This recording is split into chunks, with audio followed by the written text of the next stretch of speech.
So the picnic tables, they were strewn with plates of chocolate cake, cheesy poops, and homemade goodies. The bubbles and laughter danced through the air, pulling off a textbook tango and scored all tens. We were having a party, a banquet, and the guest of honor was poor. Now, a few nights ago I had met Laurie, and like a disheveled beanpole, she carried herself in a way that could even make a tall person look short.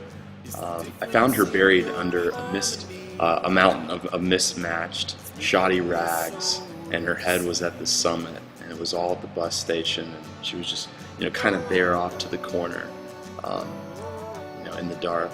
And I was smoking a cigar at the time, and she petitioned for a drag, and I said, hey, no, you can't have a drag on my cigar. And she said, well, my 49th birthday is coming up, so, of course I deserve, the drag on your cigar. And I said, no, I'm sorry, but happy birthday.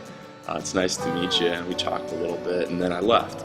Next day, I opened up my Bible to Luke chapter 14 and was reading about what Jesus said when you have a party and what to do. He said that when you throw a banquet or a party, invite people who can't pay you back. Invite the poor, the blind, the mute, because then you know that they can't repay you.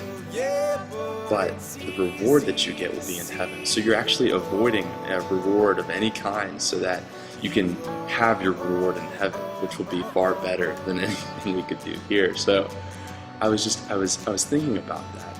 And Jesus, he always flipped things upside down, and perhaps this is one of his nonsensical dogmas, but also this could possibly be God offering us an omniscient looking glass in which we could see the world. So the next day, or it was that day, same day, I immediately went downtown, right? I started getting the word out that there would be a party in the plaza. It was a place called Bo Diddley Square. And I let all my homeless friends know. I let all my poor friends know. I actually even met a blind guy that day. It was crazy, and his name was Desi. I invited him out too, and I told them all that they should come to our party because we're going to have a celebration for Laurie's birthday party, but also just for anybody to come and have some cake, So I also invited the college community so that they could come out and they could share their possessions with the poor. So the day of the party, right, I, myself, and numerous others found ourselves in great company. We sang songs, we ate cake, and we made new friends. We showered Laurie with a bunch of love, a new pair of shoes, and we applauded her for being 49 years old. And I guess nearing the end of the party, she came up to me and she said, Jim, and that's what old people called me, by the way. I'm James to you. But Jim, she said, I had never seen anything like this. Now, and I have to assume she didn't mean a birthday party because she had certainly seen her share, but I suppose she was, referring to the irrational love that came from a stranger.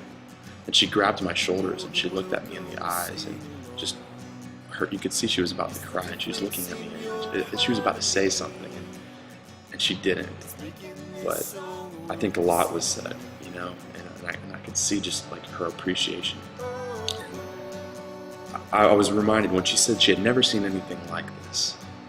She said that, and it reminded me of the crowds in the book of Acts when the early apostles were performing wonders and miracles and sharing with each other and just living differently, just being different. The crowds, they said, we had never seen anything like this.